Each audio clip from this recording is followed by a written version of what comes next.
Hey guys, Brian Weaver here, the Average Disciple, and I'm excited for this episode one because this is our first video episode on the Average Disciple podcast. And two, today is a special edition episode with a friend of mine from Facebook named Angie Goeke.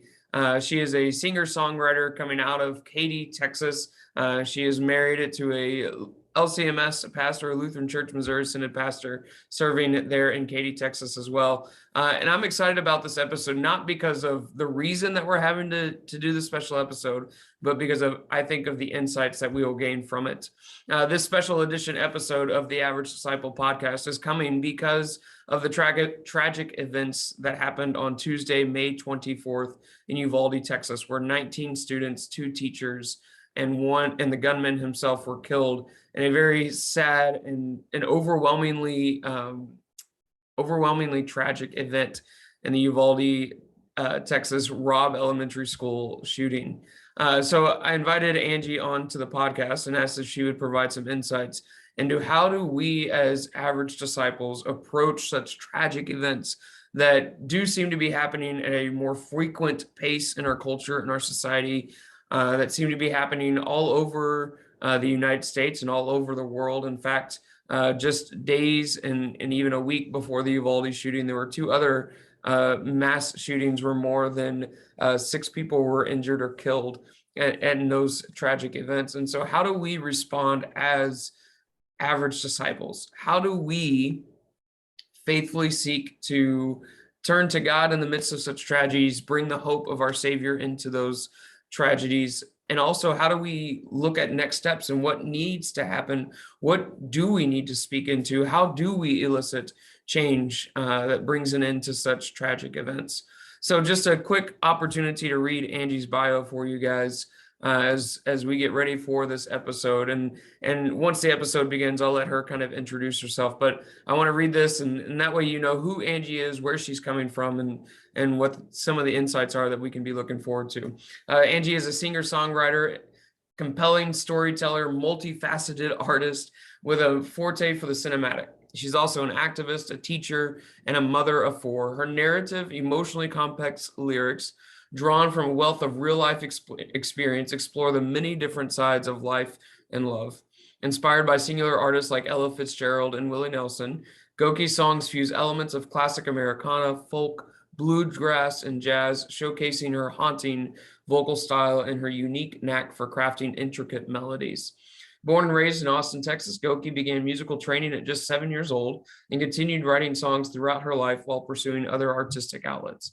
In 2019, though, she returned to her true calling and released her debut album, EP Knots, establishing herself in the Texas Americana scene with a stunning acoustic album about the challenges and rhythms of relationships. Now poised to drop her debut full-length, If I Were Honest, in 2022, Goeke is meddling the many facets of her creative and personal life into a cohesive, elegant whole. Recorded in Nashville and produced by Mary Bragg, If I Were Honest is a nuanced and atmospheric Americana album celebrating the enormous complexity of being human. I think we're in for a good conversation today as we wrestle with what does it look like to move forward in the truth and the grace of Jesus Christ? What does it look like to live on purpose with intention as average disciples in the midst of such tragedies that surround us in our world today?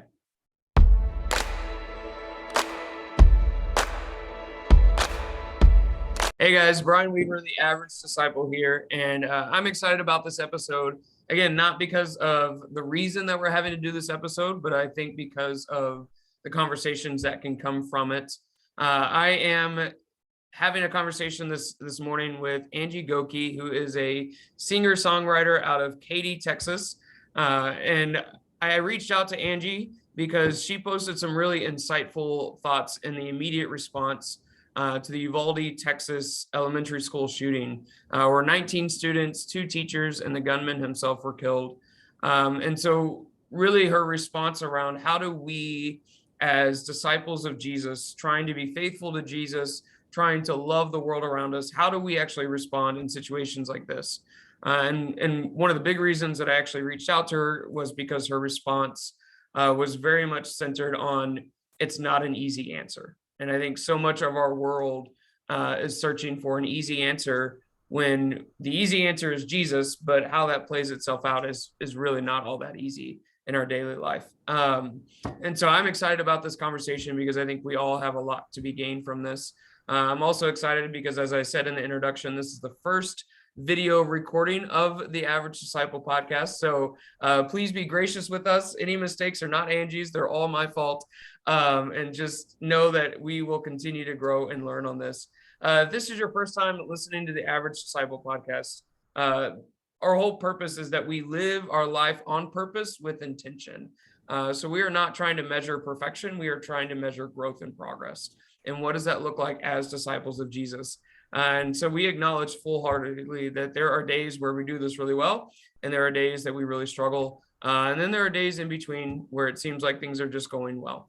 The point of this podcast is to encourage you in your journey as a disciple of Jesus, not give you something that you have to live up to and that you can't measure, but to know that God's love is always for you. And because God's love is always for you, you can take every day as it comes. So with that, I want to introduce again our guest, Angie. I'll let her introduce herself, tell us about her family, her music, etc. Angie, take it away. What would you like to share with the group? Well, yeah, so I'm a mom of four. My oldest just graduated high school, so soon to only have three in the house, which is scary. Um, I, I'm also a singer-songwriter, um, and I also teach part-time. So right now it's in service week. You can't really Mm, see it, but this is my room behind me. So, yeah, um, which is probably you know, not, it's a decent location to have this conversation probably. yeah, Um, but I mean, that's me in a nutshell. I don't know excellent. if there's anything else you want me to say.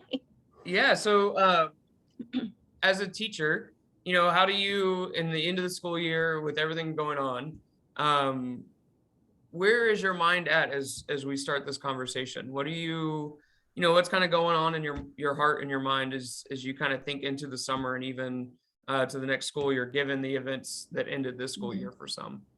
Yeah.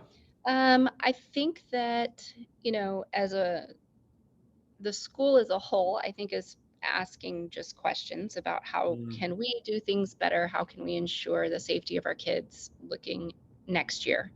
Um, as an individual teacher, um, you know, the culture of for anybody who hasn't worked in a school, and I'm new to this. I've not been an educator my whole life. mm.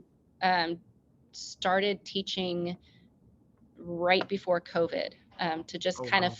fill a gap that existed in our school, where my kids were going to school, and that's how I got into this. So I'm not speaking from like years and years of experience by Yeah. any means. But as I learn the culture of being an educator, um, at the end of the school year, it is not uncommon for the conversation amongst teachers. Hmm. The kids are gone, and the conversation amongst teachers is so much about the well-being and the hearts and the spiritual walk of like individual students. Just this morning, before coming into my room, we had breakfast provided for us and sitting down at the table, and we're all talking and just discussing like, man, I really saw so and so kind of take a turn for the worse this year. I wonder what's going on. Like, how can we, love them well next year? And discussions about like, okay, looking at our classes, who do you see being a leader next year? Who do you see, like, how do we help them move to their next kind of step, their next calling, and realize like you're built to be a leader. Like this is your time to shine. And so that is the environment, at least my only experience being an educator. That's Hmm. the environment of where teachers' minds are. That's where conversations are. Um, there really is a care and concern about the whole child, not just their physical safety, but so much more. And so I think this tragedy, it really does highlight that the physical safety aspect of it, Wow. um, on one level. Yeah. But then you start to dig a little bit deeper in how living in an age where physical safety becomes a concern for an adolescent, how does that affect their emotional, spiritual well-being? Hmm. Um, it's just it's very sobering to be in a classroom cleaning up and putting things away and kind of thinking about, okay, what are we going to do next year? Um, Mm. Knowing that, there are a lot of teachers who are cleaning up their classrooms in a different way. Yeah. And Yeah. it's sobering and it's scary. And um, yeah, I don't Wow. know. That's, So for me, that brings up two questions, because I was really kind of approaching this from the standpoint as a dad with my four children. The event, the day that the Uvalde shooting happened, my family had actually gone up to see my in-laws and to be up with the family. So that night as a dad, I just really wanted to hug my kids, and they weren't there to hug because they were safe with my in-laws. But really struggling with that. So for you as an educator and as a mom, I mean, how do you approach that topic in the classroom if it comes up? Or, how do you talk about that with students and with children who are hearing it through the news or hearing it from their friends that stuff like this is taking place? How, if you, the teachers, are wrestling with that, how do you help students or children wrestle with that, be it in the classroom or be it in their own homes? mm. Well, I feel like I can't speak too much on what it is in the classroom because Mhm. I teach theater and art. Mhm. So a lot of times when the kids come to me, um, we don't often have those kinds of conversations because they've maybe already had them Okay. with Okay. other teachers, right? Yeah. And they come to kind of play Yeah. in my room. Yeah. Yeah. So Good. there's that caveat. Like I sometimes I don't am not privy to those conversations. Well, and I think there's a However, lot to be said though too, that it's important to have that safe space where they can play, especially at their age. So that yeah, so I think that's an important factor for us to remember too as adults, is we can get stuck so much um in the stress and in the tragedy that we forget the importance of letting our children play too. So good. I mean, no, that's a good point. I mean, we could talk about it all day long and Yeah. wrestle with the issues and try to come up with a solution. And like, there, you know, we Yeah. want to have all those conversations where kids are like, "Yeah, I know it happened. Stop talking to me about it. Yeah. let Yeah. me let me go let me go do something else. Let me be a kid." Yeah. Right. So having said that, now my kids, Hmm. you know, they brought it up, but again, it was more like, "Did you hear that that happened, Mom?" Mm. "Yes, I did." Um, "That's crazy." Mhm. And honestly, that's where in our household with my younger kids, so my youngest is 9, and then I Mhm. have a 13-year-old, and those are the ones that are in the school where I'm at. Okay. And then I've got 2 teenage daughters, so one is almost 16 and one is 18. Mhm. Um, so those conversations are very different, Yeah. just by the nature of their age. Yeah. Um, with my high schoolers, we did talk a little bit more about just the issues. Like, this isn't a simple fix. This is, there's so many things that factor into this, and we it's it's just different having conversations with them because they are able to have kind of the more adult, Mhm. uh, take themselves out of um, a personal situation and kind of look at the big picture a little bit. Mhm. for me, one of the more kind of jarring things that I had to think about, that made me just kind of realize that this isn't a one issue problem, Yeah. was that, my youngest would have been in the same age group as the victims, Mm. and my oldest, is about the age of the shooter. And so just having, as a parent, that kind of insight into how they are both going through their own things at their ages. Mm-hmm. Um, my youngest loves to just play and be with his friends, and he could care less about learning. He just wants to be with his friends and Right.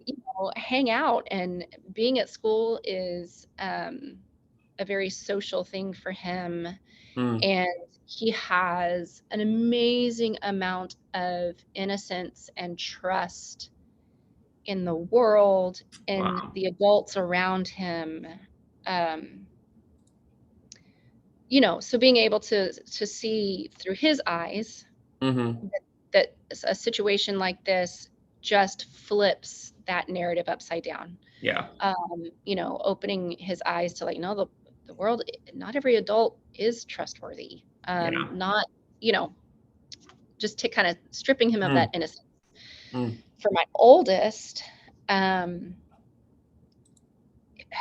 just insight into the things that teenagers struggle with today that none of us ever had to before. Right. Um, and I got a lot of responses to my Facebook post, I'm sure you did. Yeah. and some people were like, bullying's always been an issue.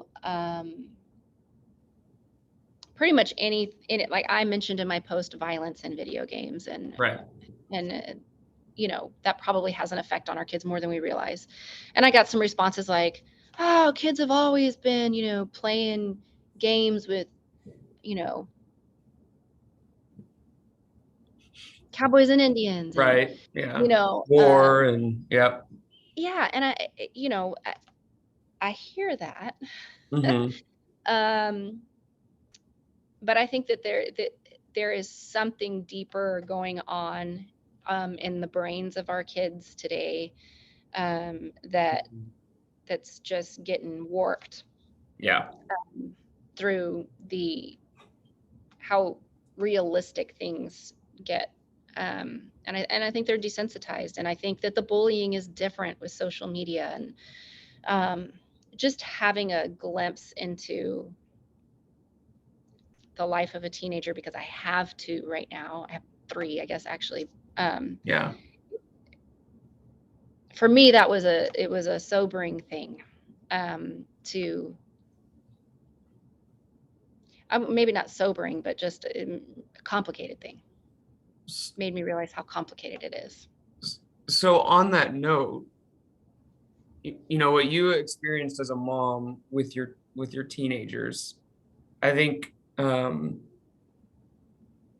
I think most of the adult world has had to experience multiple times with each of these tragedies, right? So I'm old enough that I can remember Columbine happening in Colorado and how the entire world was just shocked that something like that would actually take place. Yeah. Because to my knowledge, that was the first real, mass school shooting that kind of was worldwide known type of Mhm. situation. And unfortunately, since then, I think it's happened enough that parents have had to see insight into teenagers' minds, into other people's minds, into conversations with coworkers, and so on and so forth. So since that post, and in the week and a day of conversations that you've had since then, both at school, with your church family, so on and so forth. Um,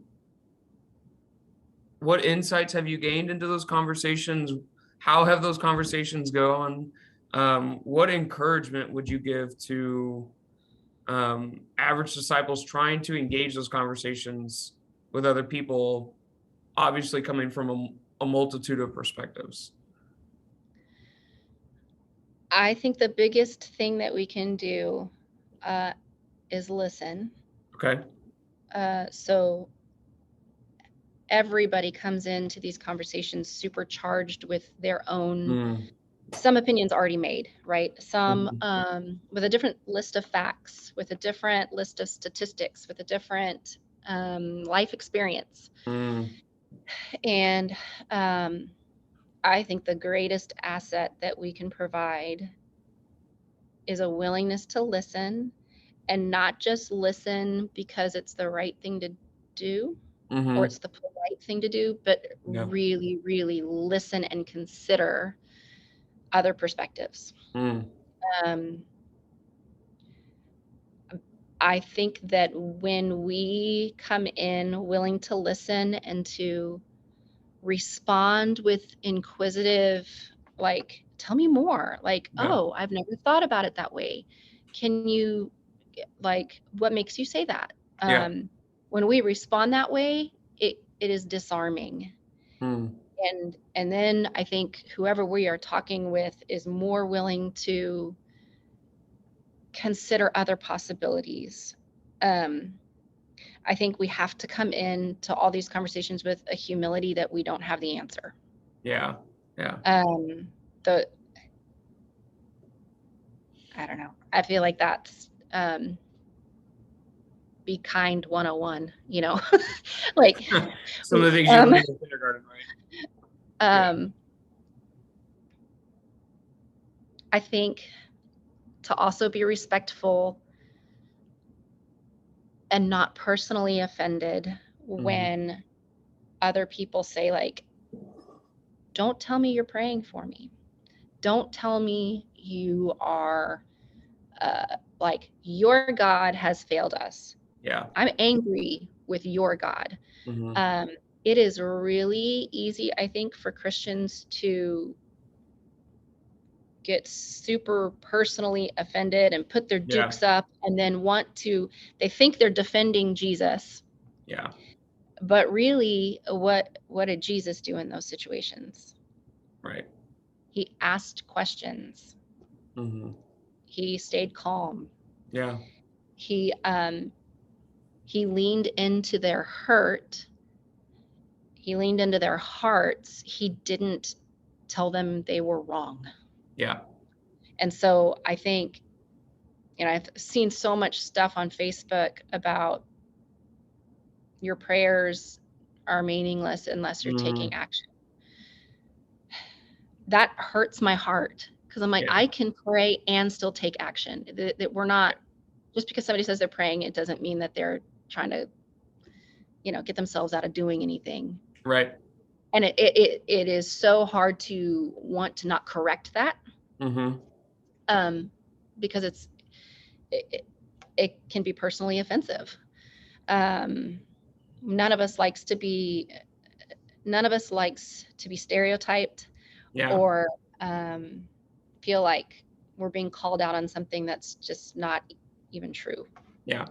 Um, So I was but going I to don't. ask you, how do you handle that? Because I know um, I haven't personally had somebody come back at me with "Can't believe you're praying," but I've definitely seen the threads on social media of no prayers and thoughts, just action, et cetera. How do you personally handle that, if you don't mind sharing into that? And then also from, an educator leader perspective, how do you try to approach that?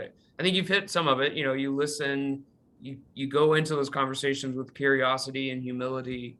um but for the sake of the listener or the viewer, what does that look like in your actual daily life and mind as you see some of those posts coming across like that? Well, I think it depends on, for me, it depends on the Mhm. relationship I have with the person who's posting it. Mm, yeah. So if I have personal relationship with that person, then I'll try to have a private conversation Okay. with them about that. I rarely do it publicly for the whole world to read or see, Yeah. just because Yeah. I feel like it's inviting other people into the conversation who could be complete strangers, and Right. this it's not the space for that. Right. If it's somebody I don't know, I honestly have to let it go. I don't Mm, respond. mm, I don't. I cannot. I think there's just needing to have the humility that it's not my job or place to have every conversation. mm. Yeah. So boundaries. Um, if there's somebody who's, you know, coming at me particularly angry, and I feel like, okay, well, they totally didn't even read what I wrote, or, Right. you Right. know, there was a buzzword in there for them that pricked something, Yeah. and now they're like, I just don't even respond, Yeah. and personally just ask that God take care of it for me. Yeah. Um, realizing like I don't convict anybody of anything, the Holy Spirit does, and Hmm. so it's not even my job. Yeah. Now, if I have a personal relationship with somebody, and usually it's like, okay, let's have a deeper conversation about this, because I think like we could probably find some mutual ground to stand on Hmm. and acknowledge. We can both grow from this. Tell me Yeah. more. I want to learn. Yeah. Um, but if it's not somebody that I personally know, the reality, I think, in my experience has been they're not really having trying to start a conversation with me to grow. Yeah. They Yeah. are trying to make a public display of a certain opinion, and I don't have time for that. Well, for me, what I appreciate in that response is it's consistent with what you kind of mentioned earlier about people being angry with God. And sometimes as disciples, we try to protect God, we try to defend God versus let God be God and he can take care of himself in those conversations. I think, that in my short time on this earth, I've tried to learn that as well. But and for me, that's consistent with the response that you just gave of, like you said, there are sometimes I don't need to respond to that conversation. They're trying to start something that is not going to be better for any of us to pursue. But what I heard you also say is there's still that natural curiosity that I think we should have in those conversations and say, help me understand why Mhm. you say that. Help me understand why you're really questioning that aspect of things, or versus immediately jumping in and going, well, this is why prayer is important. This is what we can do, and so on and so forth. So I really appreciate that response that I see you trying to live out on social media, and what I would assume would be consistent with your daily life. Yeah, I really appreciate that. So then, one of my last questions for you is, so, okay, as disciples, we are to pray, we are to turn to God. I did a post just last week about going to God because God is God and we are not. Who else are we going to turn to in situations like this? Because he is the only one that can really change or transform situations, right? But from your perspective and your opinion, what are some tangible things or important next steps that you think we as disciples should do or should pursue in response to tragedies like this? What are Mm. in those conversations with our coworkers? We're like, well, we need to take action. From your perspective and your opinion, what are some actions that as disciples of Jesus we can actually be thinking about and seeking to pursue? Mm. So that's a great question. My husband and I were talking about this um, last week, and Mm, you know, I I think the answer that most people would say is like, "Well, get out there and vote," right. or that kind of stuff. And while that is all true, Mm-hmm. and I am sure that there will be some initiatives, or something that's going to require us as citizens to step up and do things. Yeah. Uh, I think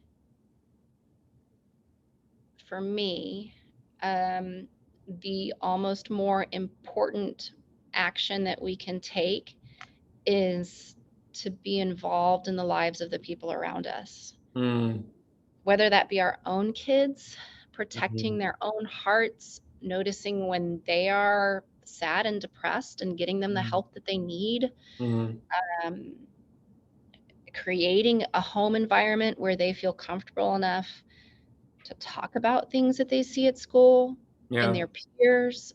Um, and then, it's not just, it doesn't only fall on the shoulders of parents, right.